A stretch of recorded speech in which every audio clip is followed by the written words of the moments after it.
Hey viewers and viewresses, my name is General Red Strategist and welcome back to So You're Being Hunted, episode 698 now, isn't it? We are slowly but surely getting there to episode 700, ladies and gentlemen. So, obviously me and Phil and hopefully Connor are going to be looking to try and get some time to record that fairly soon. Probably going to be looking to record maybe about November 16th, 17th, because looking at my upload schedule, episode 700 will probably be coming out around about sort of November 21st-ish, around there. So, yeah, probably sort of the weekend before we'll need to get together and actually bash that thing out. So, basically, ladies and gentlemen, you can keep sort of leaving questions if you want to at this stage. Just bear in mind that, if you're obviously leaving them quite close to the date when episode 700 comes out, there's, no guarantee that we will necessarily be able to read and answer your questions. But, special thanks, of course, to those of you so far who've engaged with the call and have sent us some questions to address and all that, which is good. Very much looking forward to those, ladies and gentlemen. Now, we're going to be doing just another podcast-style episode today, and to be honest, I think the episodes running up to episode 700, I think all of them are going to be podcast-style episodes, so episode 699 probably will be as well, when I get around to recording that, because if I start doing a challenge now at this stage, I'll probably end up, doing something substantial that would take more than one episode, knowing me, which is fine and all that. But I think once we get past episode 700, I could probably do, start thinking maybe some winter season or festive themed challenges for the Christmas period, because it's going to be, I'm going to be reaching a point very soon on the channel where I'm going to need to start mass sort of block recording content. I mean, I'm not really going to... You probably know the explanation as to why that would be the case. But in essence, with the fact that I always like to travel back up to the north of England to visit friends and family and all that over the Christmas period. Obviously what that means is that I will have to block record tons of content to make sure that my channel has plenty of stuff to keep me going in the meantime.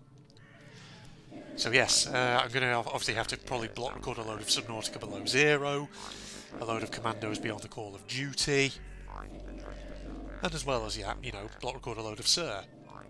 So I think, definitely after Sir 700 we'll look to do some challenges, some winter/festive themed ones. Maybe I'll sort of do repeats of previous festive themed challenges, I don't know, unless I can come up with something good. Something slightly unique and different. I mean, they'll probably end up just being sort of variations on the typical sort of themes that my challenges are kind of structured around, like, robot slaying or item gathering, that kind of thing. But yeah, that's something for me to think about in due course.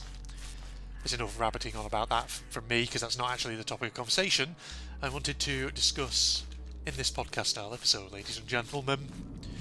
In fact, what I was actually thinking about, what was actually on my brain, was something quite interesting. So recently I came across a video here on YouTube. I forget the name of the channel. No, actually, I don't forget the name of the channel. I actually do remember the name of the channel. It was Mascot, I believe, was the channel name. And it was basically a video all about Rayman, and particularly Rayman 3. So, you all probably know, especially if you watch my channel quite religiously, Rayman 3 is obviously a game that I played in my teenage years. Absolutely loved it. It's the one sort of Rayman game which I personally love above all others. It's my favourite Rayman game that I've ever played. And so I recently discovered this video by BMask, and I think it was titled Why Rayman 3 is Madder, which is a pun about the fact that Ubisoft used Groove Armada's Madder as part of the soundtrack for it. And essentially the video was all about why Rayman 3 is actually a really good game. So, it kind of outlines a lot of the reasons that I probably also said myself when I did my Rayman 3 playthrough ages ago here on the channel. As well as, in a sort of balanced overview, giving a few possible gripes about it, and sort of contrasting it with other games in the Rayman franchise, including obviously the original Rayman and then Rayman 2, Rayman Origins, etc, etc. But it was just a great video. But the thing is, like, it sort of got me thinking about Rayman, and it got me thinking about the platforming genre more generally. I was sort of thinking, you know, what is it that makes certain platforming mascots stand out above others?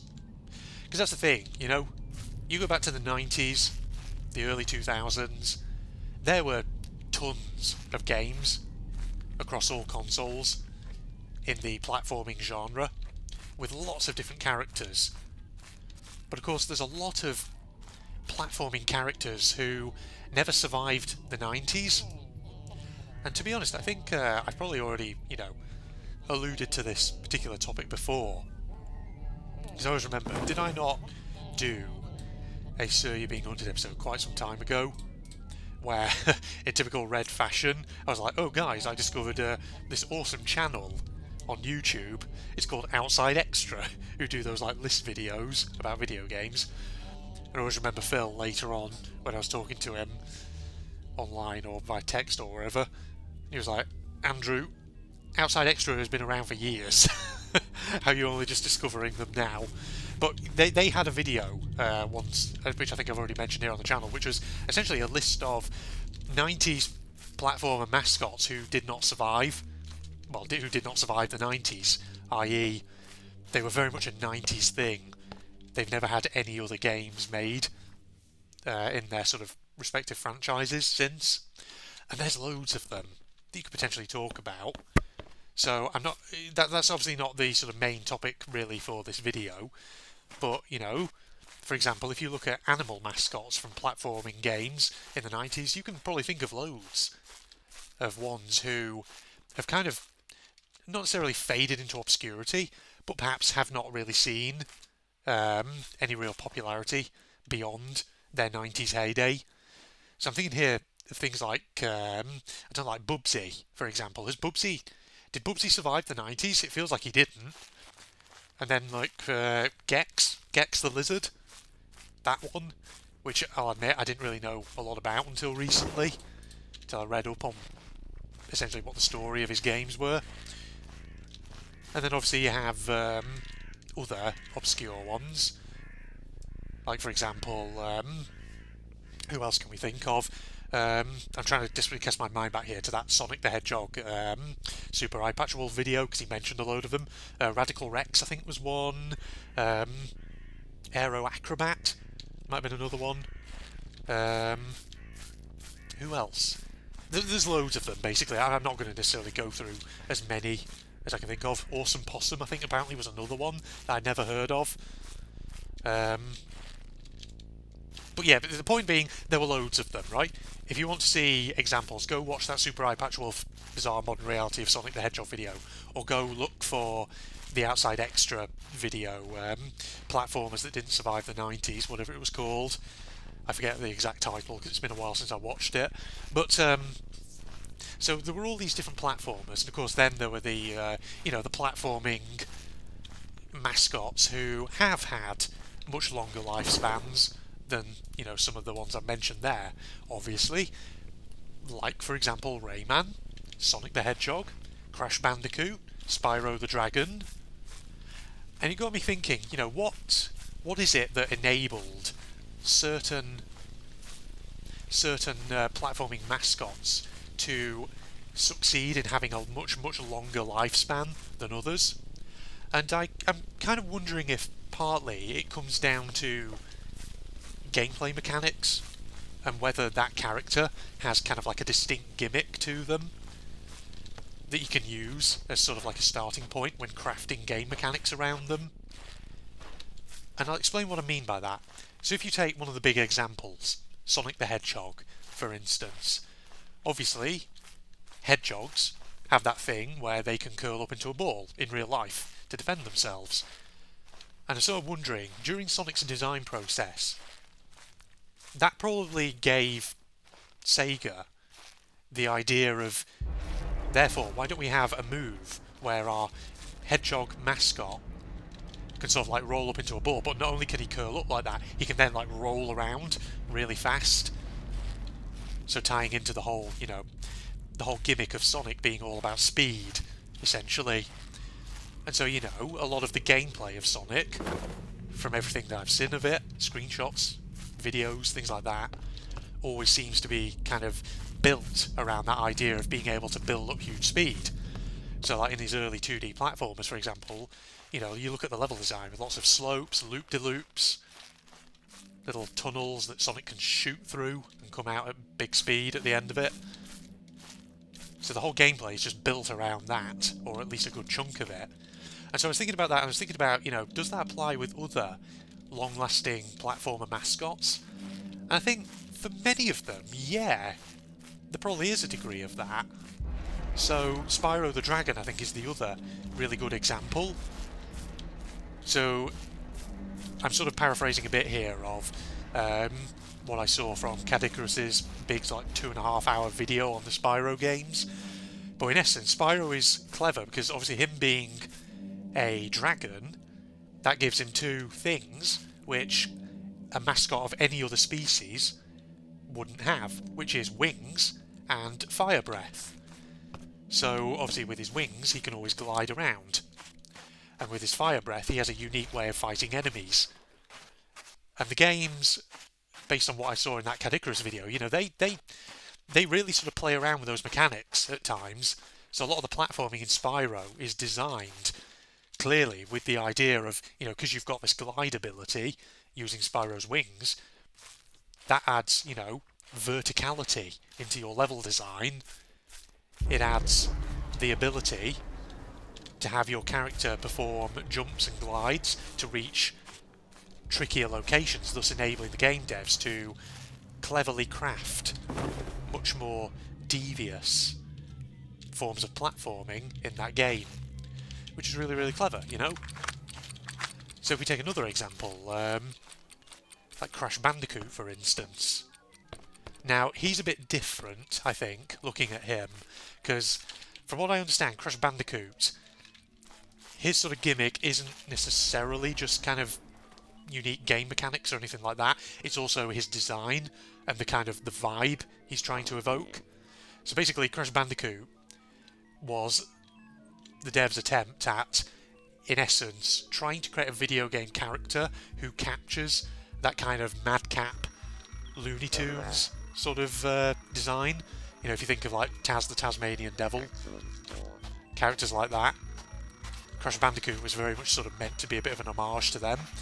But in terms of actual, you know, unique game mechanics, things like that, something that Crash Bandicoot obviously does have is that spin attack, because he obviously, you know, if you look at his character design, he's sort of like he has those very noodle-like arms.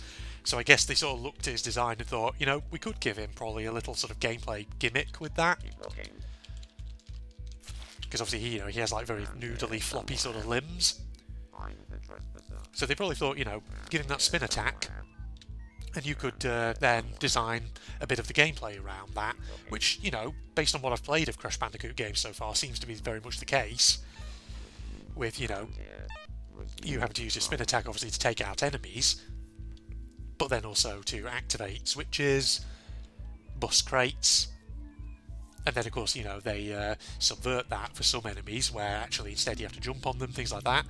So Crash Bandicoot, to a lesser extent, also is designed a little bit around certain gameplay gimmicks, though with the caveat obviously being that it's not just that, but also that the devs were trying to recreate a certain vibe.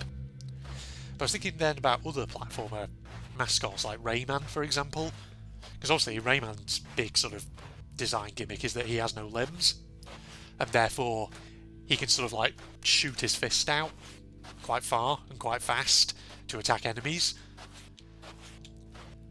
And yeah, it's sort of interesting how, certainly in Rayman 3, for example, I remember the devs playing around a bit with that and using it to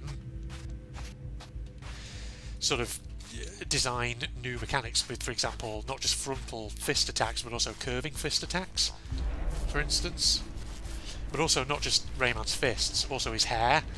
the fact that they looked at his hair and thought, oh, you know what we could do with that? We give him a weird sort of helicopter ability.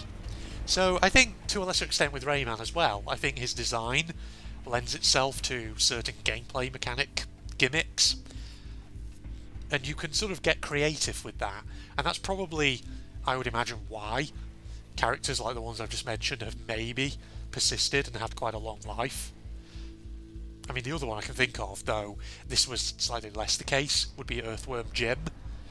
So, obviously, Earthworm Jim, his gimmick was that he could use his head as a whip, because he's a worm, and basically he's really floppy. So, but I sort of put a caveat on him, though, because the thing about Earthworm Jim was he had two great sort of 2D platformer games. Then, in sort of the late 90s, early 2000s, whenever it was, the company that makes Earthworm Jim games actually tried to do a 3D one, and I think that one didn't go down very well. I can sort of vaguely remember playing the demo for the 3D Earthworm Jim game years and years ago when I was a kid. Don't remember it too well, but I just have vague recollections of it. But having said that, was it not the case that the first two Earthworm Jim games, the 2D ones, did they not get a remaster at some point, or a re-release in recent years? I feel like they may have done. So Earthworm Jim maybe is one who has survived a bit longer, perhaps. So it just got me thinking, you know, if you're a game designer and you are trying to break out into the realm of the platforming genre, suppose, you know, you probably, as a first step, want to really think carefully, not just about what kind of setting, what kind of vibe you want to go for in your platforming game, but also you probably really want to think carefully about your character, your main character, the mascot of the franchise. Who is this mascot? And how do you make them appeal to your audience? How do you make them memorable?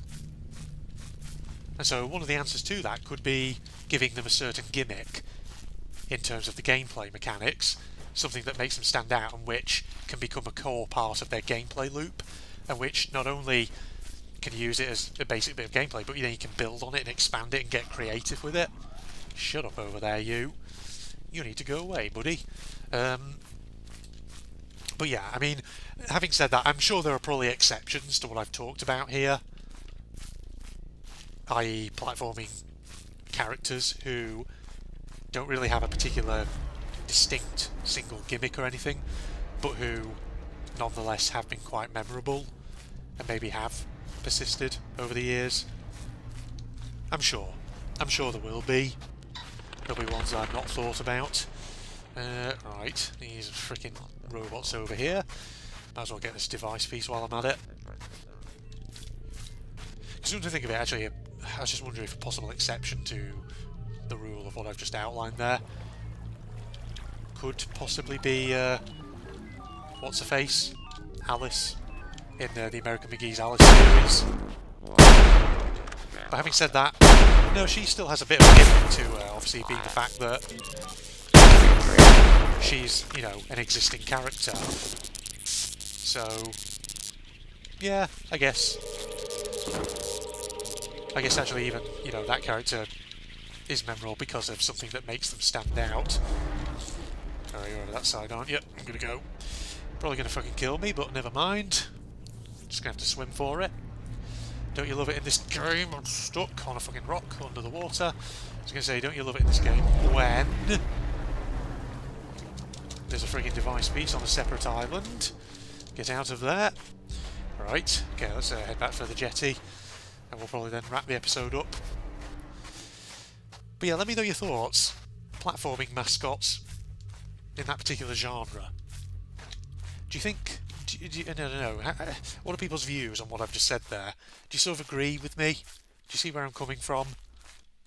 In terms of, you know, if you're going to create a platforming mascot who's going to have, you know, a lot of potential to not just be a one-off character, but actually a character who could have multiple installments or games or whatever, you have to make sure they have some particular noteworthy gimmick to them, whether that's a gameplay gimmick or a design gimmick, something like that. Because I feel like that is probably what, made a lot of them stand out. And I feel like a lot of the ones that haven't survived, I mean, don't quote me on this because I could be completely wrong, I could be talking out my ass here, but I sometimes wonder if the ones who kind of disappeared, did they disappear because of the fact that, although they may have had unique character designs, the devs didn't really sort of give them any particular gimmicks or mechanics or anything to make them stand out? Because there's a right bloody shootout going on over there, isn't there? Well, let them do their thing as we get back to the jetty. I think they're having a big fight about who their favourite platforming mascot is. It's the Sonic versus the Mario fans. Actually, have I not mentioned Mario yet in this video? Mario is one of the friggin' OG platforming mascots, isn't he? Come to think of it. Does Mario have any sort of particularly unique gimmicks? I mean, obviously, other than the fact he's like a portly Italian plumber in a fantasy world, but in terms of gameplay, is there anything particularly unique about Mario? Or has Mario persisted because Mario just got in so early in the platforming genre that he basically defined the genre, and thus that's why he's persisted? And over time they've just built his character into this very lovable, iconic thing. I don't know. Maybe, maybe not. The other actual big platforming character of the 90s, who I've actually played some of their games of. That doesn't make any sense grammatically. Obviously Lara Croft, technically, because the Tomb Raider games are platformers. But obviously I think I have a feeling that a big thing of why Lara Croft went popular isn't just because of, the fact that, she's a gun-wielding badass. I think probably also there's a bit of sex appeal going on with that character when she was designed originally. I have a feeling, I'm just going to wager, that's probably a big part of why that character persisted. Horny guys on the internet, put it that way. Alright, but, don't get me wrong though, I'm not saying Lara Croft isn't a good character, or that her games are bad by any means. The Tomb Raider games are very good, and they are enjoyable for what they are. So, yeah, I'll say that now before I get legions of angry Tomb Raider fans crucifying me. Alright, I think we'll wrap this episode up here, ladies and gentlemen. So, my Facebook and Twitter links are down below for anyone interested, along with a link to my propagandist channel. Leave us a like if you enjoyed. And, yeah, I'll see you for episode 699. I think you probably do still have time if you want to leave some Q&A questions, though do bear in mind the deadline to have those in by is probably lurking up fairly soon, so get them in soon if you haven't done so already. Goodbye, everybody. Okay.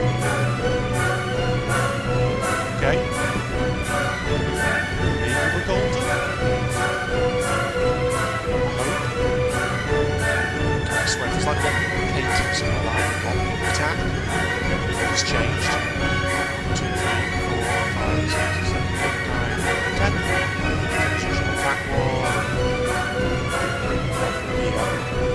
1, 2, 3, 4, 5, 6, 7, 8, 9, 10. Takes that over there. Okay. I think it looks like maybe there's no anomalies. Oh, what? Oh, hey! Hi! Oh, you are delightful.